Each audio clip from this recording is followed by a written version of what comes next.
ಸ್ಯಾಂಡಲ್ವುಡ್ನಲ್ಲಿ ಅನೇಕ ಸ್ಟಾರ್ ಜೋಡಿಗಳು ಮದುವೆ ಆಗಿದ್ರು. ಕೆಲವರು ಈಗಲೂ ಕೂಡ ಹ್ಯಾಪಿ ಆಗಿದ್ದಾರೆ, ಸುಖ ಸಂಸಾರವನ್ನು ನಡೆಸಿದ್ದಾರೆ. ಆದರೆ ಕೆಲವರು ಕಾಂಟ್ರವರ್ಸಿ ವಿವಾದಗಳನ್ನು ಮಾಡಿಕೊಂಡೆ ಸಂಸಾರವನ್ನು ಹಾಳು ಮಾಡಿಕೊಂಡ್ರು. ಅದರಲ್ಲಿ ಕನ್ನಡದ ಟೈಗರ್ ಪ್ರಭಾಕರ್ ಅಂತ ಕರೆಸ್ಕೊಳ್ತಾ ಇದ್ದಂಥ ಒಬ್ಬ ಅದ್ಭುತ ನಾಯಕ ನಿಜವಾಗ್ಲೂ ಕೂಡ ದುರಂತ ಅಂತ್ಯ ಕಂಡ್ರು ಅಂದರೆ ಬೇಜಾರಾಗತ್ತೆ. ಆದರೆ ಅವರ ವೈವಾಹಿಕ ಜೀವನದಲ್ಲಿ ಒಂದಷ್ಟು ಸಮಸ್ಯೆಗಳಿದ್ರೂ, ಮೂರ್ನಾಲ್ಕು ಮದುವೆ ಆಗಿದ್ರೂ ಕೂಡ ನಟಿ ಜಯಮಾಲಾ ಹಾಗಲ್ಲ. ಪ್ರಭಾಕರ್ ಅವರ ಜೊತೆಗೆ ಮದುವೆ ಆದ ನಂತರ ಸಿನಿಮಾ ಇಂಡಸ್ಟ್ರಿಯಲ್ಲಿಯೂ ಕೂಡ ಹೆಸರು ಮಾಡೋಕ್ಕೆ ಶುರು ಮಾಡಿದ್ರು. ಮುದ್ದಾದ ಮಗಳಿಗೂ ಕೂಡ ಜನ್ಮ ನೀಡಿದ್ರು. ಎಷ್ಟೋ ಜನಕ್ಕೆ ಪ್ರಭಾಕರ್ ಅವರ ಮಗಳು ಸೌಂದರ್ಯ ಅನ್ನೋದು ಗೊತ್ತೇ ಇಲ್ಲ. ಆದರೆ ತೀರಾ ಇತ್ತೀಚೆಗೆ ತಾಯಿ ಮಗಳು ಇಬ್ಬರೂ ಕೂಡ ಸ್ಯಾಂಡಲ್ವುಡ್ನಲ್ಲಿ ತುಂಬ ಅಂದರೆ ತುಂಬ ಕಳೆದೋದ್ರು ಅಂತ ಹೇಳಿದ್ರೆ ತಪ್ಪಾಗಲಿಕ್ಕಿಲ್ಲ. ಇನ್ನು ಸೌಂದರ್ಯ ಬಗ್ಗೆ ನಾವು ಹೇಳೋದಾದರೆ, ಅಪ್ಪ ಪ್ರಭಾಕರು ಮತ್ತು ತಾಯಿ ಜಯಮಾಲಾ ಇಬ್ಬರೂ ಕೂಡ ಒಳ್ಳೆ ಅದ್ಭುತ ನಟರಾದ್ರೂ, ನಟಿಯಾದ್ರೂ, ಕಲಾವಿದರಾದ್ರೂ ಕೂಡ ಮಗಳನ್ನು ಸಿನಿಮಾ ಇಂಡಸ್ಟ್ರಿಗೆ ಸೇರಿಸಬೇಕು ಅನ್ನುವಂಥ ಆಸೆ ಇರಲಿಲ್ಲ. ಯಾವುದೇ ಕಾರಣಕ್ಕೂ ಮಗಳು ಸಿನಿಮಾ ಇಂಡಸ್ಟ್ರಿಗೆ ಬರಬಾರ್ದು ಅಂತ ಜಯಮಾಲಾ ಕೂಡ ಭಾವಿಸಿದರು. ಯಾಕಂದರೆ ನಟ ಪ್ರಭಾಕರ್ ಅವರು ಜಯಮಾಲಾ ಅವರನ್ನು ಬಿಟ್ಟು ಇನ್ನೊಂದು ಮದುವೆ ಆದಮೇಲೆ ಒಂಟಿ ಜೀವನ ತೀರಾ ಕಷ್ಟ ಆಗಿತ್ತು. ಮಗಳನ್ನು ಸಾಕಿ ಮತ್ತು ಮಗಳನ್ನು ಸಲಹೋದು ಕೂಡ ತೀರಾ ಕಷ್ಟ ಆಗಿತ್ತು. ಆ ಕಾರಣಕ್ಕಾಗಿ ಇಂಡಸ್ಟ್ರಿಯಲ್ಲಿ ಇದ್ದರೆ ಹೆಸರು ಹಾಳಾಗತ್ತೆ, ಜೊತೆಗೆ ಜೀವನ ಕೂಡ ಹಾಳಾಗತ್ತೆ. ನನ್ನ ಜೀವನದ ಥರ ಮಗಳ ಜೀವನ ಆಗೋದು ಬೇಡ ಅಂತ ಬಯಸಿದ್ರು. ಅಪ್ಪ ಅಮ್ಮ ಇಬ್ಬರು ಕೂಡ ದೊಡ್ಡ ಕಲಾವಿದರಾಗಿದ್ದರಿಂದ ಮಗಳಿಗೆ ಕೂಡ ಸಿನಿಮಾ ಇಂಡಸ್ಟ್ರಿಯಲ್ಲಿ ಇರಬೇಕು ಅನ್ನುವಂಥ ಆಸೆ ಇತ್ತು. ಈ ಕಾರಣಕ್ಕಾಗಿ ಒಂದು 4 ಸಿನಿಮಾಗಳನ್ನು ಮಾಡಿದ್ರು. ಉಪೇಂದ್ರ ಅವರ ಜೊತೆಗೆ ಗಾಡ್ ಫಾದರ್ ಅನ್ನುವಂಥ ಸಿನಿಮಾವನ್ನು ಕೂಡ ಮಾಡಿದ್ರು ಮತ್ತು ಬೇರೆ ಬೇರೆ ಸಿನಿಮಾಗಳನ್ನು ಮಾಡಿದ್ರು. ಅದು ಹೇಳಿಕೊಳ್ಳುವಂಥ ಹಿಟ್ಟು ಆಗಲಿಲ್ಲ. ನೋಡೋದಕ್ಕೆ ಸೌಂದರ್ಯ ಅಂತ ಹೆಸರು ಇಟ್ಕೊಂಡಿದ್ದಂಥ ಸೌಂದರ್ಯ ನಿಜವಾಗ್ಲೂ ಸೌಂದರ್ಯವತಿಗೆ ಆಗಿದ್ರು.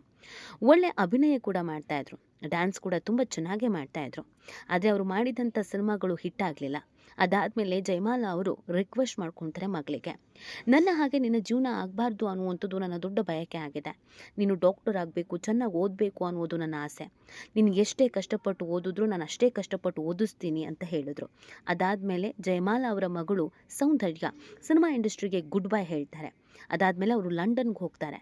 ಲಂಡನ್ನಲ್ಲಿ ಉನ್ನತ ಅಭ್ಯಾಸವನ್ನು ಮಾಡ್ಕೊಳ್ತಾರೆ. ಅಮ್ಮ ಹೇಗೆ ಬಯಸಿದ್ರು ಹಾಗೆ ಒಳ್ಳೆ ಎಜುಕೇಷನನ್ನು ಪಡ್ಕೊಳ್ತಾರೆ. ಅಮ್ಮನಂತೆ ಆಗಬಾರ್ದು ಅಂತ ಅವರು ಕೂಡ ನಿರ್ಧಾರಕ್ಕೆ ಬರ್ತಾರೆ. ಅದೇ ಜಯಮಾಲಾ ಮಗಳು ಸೌಂದರ್ಯ ಇವತ್ತು ಮದುವೆ ಆಗ್ತಾ ಇದ್ದಾರೆ. ಅದು ಕೂಡ ಬಹಳ ಅದ್ಧೂರಿಯಾಗಿ ಮದುವೆ ಆಗ್ತಿದ್ದಾರೆ. ಆ ಕಾಲದ ಹೀರೋಯಿನ್ಸ್ ಎಲ್ಲ ಇದನ್ನು ಸಂಭ್ರಮಿಸ್ತಿದ್ದಾರೆ, ಖುಷಿ ಪಡ್ತಾ ಇದ್ದಾರೆ. ನಟ ಪ್ರಭಾಕರ್ ಅದ್ಭುತ ನಟ ಅನ್ನೋದ್ರಲ್ಲಿ ಎರಡು ಮಾತಿಲ್ಲ. ಆದರೆ ವೈಯಕ್ತಿಕ ಜೀವನ ಅಂತ ಬಂದಾಗ ತೀರಾ ಅಂದರೆ ತೀರಾ ಹೆಸರನ್ನು ಹಾಳು ಮಾಡ್ಕೊಳ್ತಾರೆ. ಒಬ್ಬೇ ಒಬ್ಬ ಹೆಂಡತಿಗೆ ನ್ಯಾಯ ಕೊಡಿಸೋದಿಲ್ಲ ಅಥವಾ ನಿಯತ್ತಾಗಿ ಅವ್ರ ಜೊತೆಗೆ ಸಂಸಾರ ಕೂಡ ಮಾಡೋದಿಲ್ಲ. ಇತ್ತ ಟೈಗರ್ ವಿನೋದ್ ಪ್ರಭಾಕರ್ ಇದ್ದಾರೆ. ಇನ್ನು ಹಾಗೆಯೇ ಬೇರೆ ಬೇರೆ ಹೆಂಡತಿಯರಿಗೆ ಬೇರೆ ಬೇರೆ ಮಕ್ಕಳಿದ್ದಾರೆ. ಸ್ಯಾಂಡಲ್ವುಡ್ನಲ್ಲಿ ಈ ಅಫೇರ್ಸ್ ಆಗಿರ್ಬೋದು ಅಥವಾ ಒಬ್ಬರು 4-5 ಜನನ ಮದುವೆ ಆಗೋದಾಗಿರ್ಬೋದು, ಇದೆಲ್ಲ ತೀರಾ ಕಾಮನ್ನೇ, ಅದೇನು ಹೊಸದಲ್ಲ. ಅದು ಕೇವಲ ಸ್ಯಾಂಡಲ್ವುಡ್ ಅಂತ ಮಾತ್ರ ಅಲ್ಲ, ಇವನ್ ಹಾಲಿವುಡ್, ಬಾಲಿವುಡ್, ಟಾಲಿವುಡ್ ಎಲ್ಲದರಲ್ಲೂ ಕೂಡ ಇದ್ದಿದೆ. ಆದರೆ ಒಂದೇ ತಂದೆಗೆ 4-5 ಜನ ಹೆಂಡತಿದಿರು ಇದ್ರೂ ಒಬ್ಬರು ಮಕ್ಕಳನ್ನ ಕಂಡ್ರೆ ಒಬ್ರಿಗೆ ಆಗ್ತಾ ಇರಲ್ಲ. ಒಬ್ರಿಗೊಬ್ರು ಅಣ್ಣ ತಂಗಿ ಅಕ್ಕ ತಮ್ಮ ಅಂತ ಅನ್ಸ್ಕೊಳ್ಳೋದು ಇಲ್ಲ. ಆ ಥರದೊಂದು ಬಾಂಡಿಂಗು ಬಾಂಧವ್ಯವನ್ನು ಇಟ್ಕೊಳ್ಳೋದು ಇಲ್ಲ. ಹೀಗೇ ಪ್ರಭಾಕರ್ ಅವರ ವಿಚಾರದಲ್ಲಿ ನಾವು ನೋಡೋದಾದರೆ, ಪ್ರಭಾಕರ್ ಅವರಿಗೆ ಎಲ್ರಿಗೂ ಗೊತ್ತಿರೋ ಹಾಗೇ 3-4 ಮದುವೆ ಆಗಿದೆ. ಆದರೆ ಯಾರ ಜೊತೆಗೆ ಅವರು ಸುಖ ಸಂಸಾರವನ್ನು ನಡೆಸಿದ್ರು ಅನ್ನೋದು, ಯಾರಿಗೆ ನ್ಯಾಯ ಒದಗಿಸಿದ್ರು ಅನ್ನೋದು ಯಾವ ಹೆಂಡತಿರಿಗೂ ಗೊತ್ತಿಲ್ಲ. ಯಾಕಂದರೆ ಎಲ್ರಿಗೂ ಒಂದಲ್ಲ ಒಂದು ರೀತಿಯಲ್ಲಿ ಸಮಸ್ಯೆಯನ್ನು ಕೊಟ್ಟವರೇ ಪ್ರಭಾಕರ್. ಎಷ್ಟು ಅದ್ಭುತ ಕಲಾವಿದನೋ ಈ ವಿಚಾರದಲ್ಲಿ ಅಷ್ಟೇ ರೀತಿಯಾಗಿ ಹೆಸರನ್ನು ಡ್ಯಾಮೇಜ್ ಮಾಡ್ಕೊಂಡಿದ್ದು ಕೂಡ ಇದೆ. ಆದರೆ ಅವರ ಮಕ್ಕಳು ಹಾಗೆ ಮಾಡ್ತಿಲ್ಲ. ತಂದೆಯ ಹೆಸರನ್ನು ಉಳಿಸುವಂಥ ಕೆಲಸಕ್ಕೆ ಮುಂದಾಗಿದ್ದಾರೆ. ಅದರಲ್ಲೂ ನಟ ವಿನೋದ್ ಪ್ರಭಾಕರ್ ಒಬ್ಬ ಅಣ್ಣನಾಗಿ ತಂಗಿಯ ಮದುವೆಗೆ ಭಾಗಿಯಾಗಲೇಬೇಕು ಅನ್ನೋದು ಅವ್ರಿಗೂ ಕೂಡ ಇತ್ತು. ಯಾಕಂದರೆ ತಂದೆ ಒಬ್ಬರೇ ಆಗಿರೋದ್ರಿಂದ, ತಾಯಿ ಬೇರೆ ಬೇರೆಯವರಾಗಿರೋದ್ರಿಂದ ತಂಗಿ ಹೇಗಿದ್ರು ತಂಗಿನೇ ಆಗ್ತಾರೆ. ಖುದ್ದು ತಂಗಿ ಮದುವೆಯನ್ನು ತಾನೇ ಮಾಡಬೇಕು ಅನ್ನೋದು ಅದು ಎಷ್ಟೋ ಜನರ ಅಣ್ಣರ ಆಸೆ ಆಕಾಂಕ್ಷೆಗಳು ಕೂಡ ಆಗಿರುತ್ತೆ. ಆದರೆ ಇವ್ರ ವಿಚಾರದಲ್ಲಿ ನಾವು ನೋಡೋದಾದರೆ, ಒಬ್ಬ ತಂದೆ ಆದರೆ ತಾಯಿ ಮಾತ್ರ ಬೇರೆ ಬೇರೆ ಇರ್ತಾರೆ.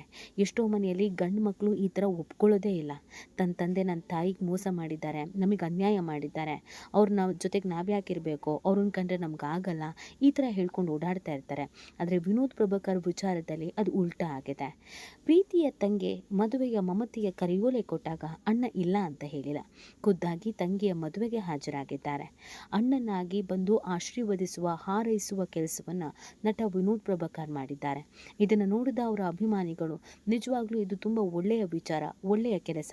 ಯಾಕಂದರೆ ತಂದೆ ಮಾಡಿದ ತಪ್ಪಿಗೆ ಇಡೀ ಕುಟುಂಬದವರು ಎಲ್ಲರೂ ಅಥವಾ ಅವ್ರ ಮಕ್ಕಳು ಎಲ್ಲರೂ ಪಶ್ಚಾತ್ತಾಪ ಪಡುವಂಥದ್ದು ನಿಜವಾಗ್ಲೂ ತಪ್ಪು.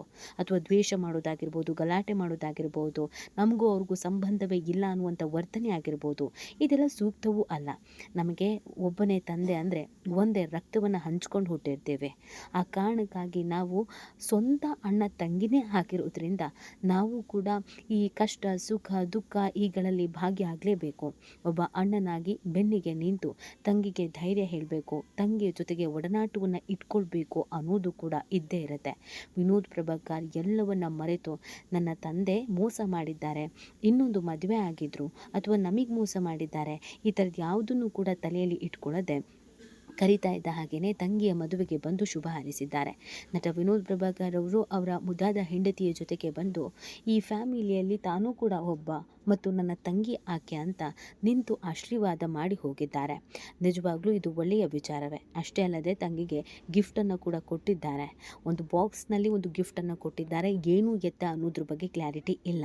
ಆದರೆ ತಂಗಿಗೆ ಕೊಡಬೇಕಾದಂಥ ಉಡುಗೊರೆಯನ್ನು ಒಬ್ಬ ಅಣ್ಣನಾಗಿ ಕೊಟ್ಟು ತಮ್ಮ ಕೆಲಸವನ್ನು ತಾವು ನಿಭಾಯಿಸಿದ್ದಾರೆ.